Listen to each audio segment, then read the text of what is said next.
OK，让谁让我不电脑到再到来到时间我这。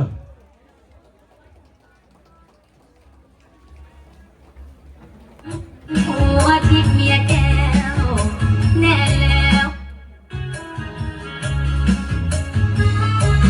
เมื่อท่านทั้งสองมันปองเป็นคู่กันแล้วหวังเป็นหัวทิพย์เมียแก้ว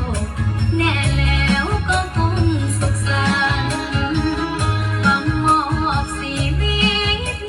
จิตใจไว้อบเกี่ยวกันต่างก็ศรัทธายึดมั่นไปฝันถึงวันวิวาห์พ่อแม่ญาติมิตรต่างคิด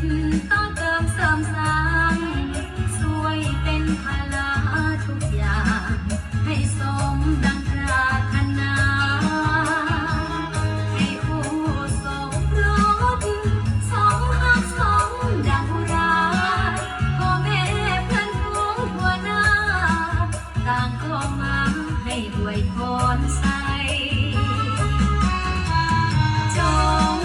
คงหักให้ยืนยาวมันอย่าแปรผันจนวันแก่เท่า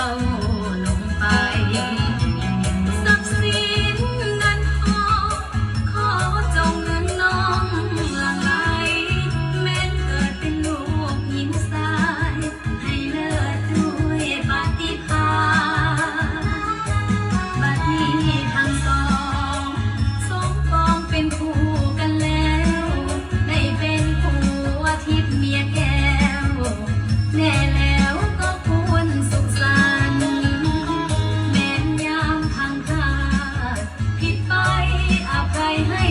กันดวงใจสองจงยึดมั่นต่อคำขวัญผัวเดียวเมียเดียว